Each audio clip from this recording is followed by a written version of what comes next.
suatu negara biasanya menetapkan suatu standar. Kalau di Indonesia ini dikenal sebagai SNI. Jadi suatu produk dikatakan memenuhi standar apabila dia memiliki mutu minimum sesuai dengan ketentuan yang sudah ditetapkan oleh tadi Badan Standarisasi Nasional atau BSN, yang di sini dituangkan di dalam SNI. Yang paling mudah di helm kita, biasanya kalau kita memakai helm di sana ada tulisan SNI yang muncul atau timbul di helm tersebut, maka helm tersebut itu sudah memenuhi standar nasional Indonesia. Tujuan standarisasi mutu ini yang pertama, misalkan di sini bisa dijelaskan bahwa untuk mencapai kepastian mutu. Jadi kepastian mutu minimal yang dimaksud, sehingga kalau ditambahkan mutu yang lain atau lebih bagus tentu saja tidak menimbulkan masalah. Yang kedua, mencapai keseragaman atau konsistensi.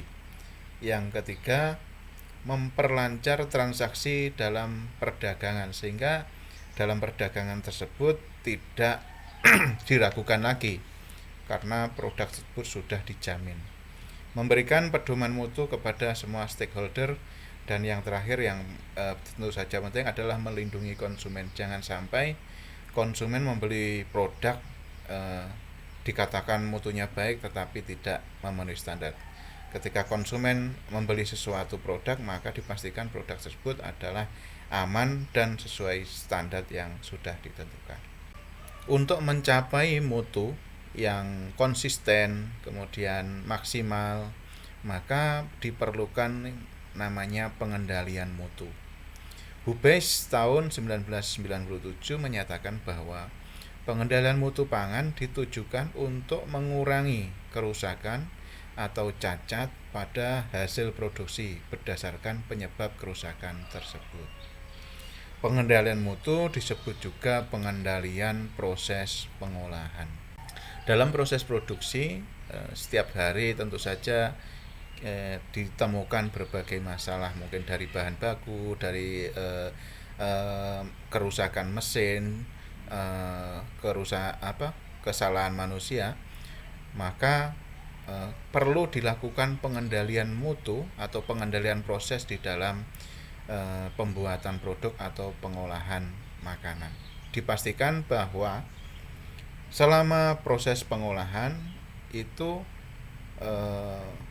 selama proses ini dikendalikan, mungkin suhunya atau mungkin kalau kita mengiris kita mungkin ketebalannya atau mungkin warnanya, lama menggorengnya, itu semuanya dikendalikan sehingga nanti diharapkan mutu yang dihasilkan adalah mutu yang terbaik. Di dalam perusahaan ini pengendalian mutu dilakukan oleh bagian atau departemen quality control atau kita kenal sebagai QC. QC ini bertugas untuk menjaga dan mempertahankan kualitas produk agar sesuai dengan spesifikasi yang ditetapkan berdasarkan kebijakan puncak manajemen atau ditetapkan oleh perusahaan.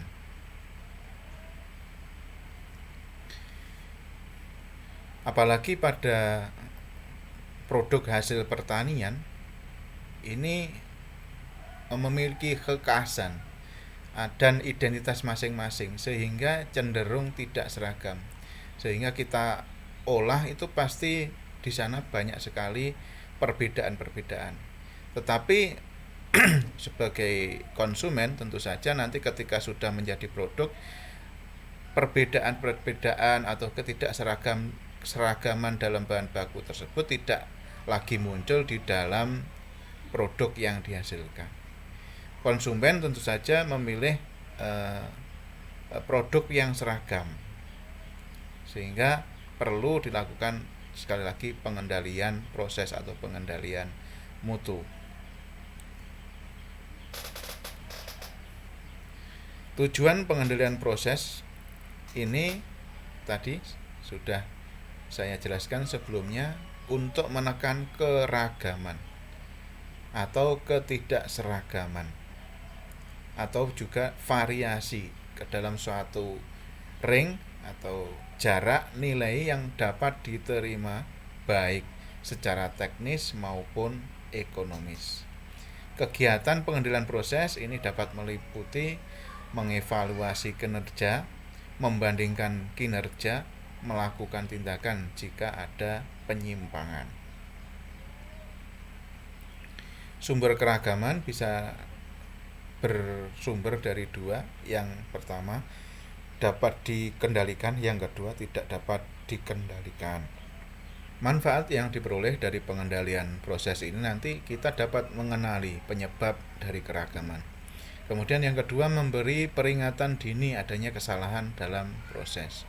Sehingga misalkan kita menggoreng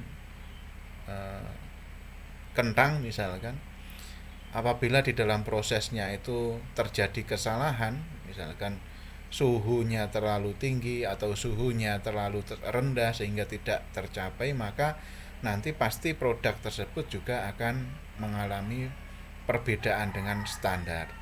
Kemudian yang ketiga, menetapkan waktu yang tepat untuk melakukan koreksi kesalahan. Sehingga tadi apabila ada kesalahan, maka bagaimana caranya kita memperbaiki?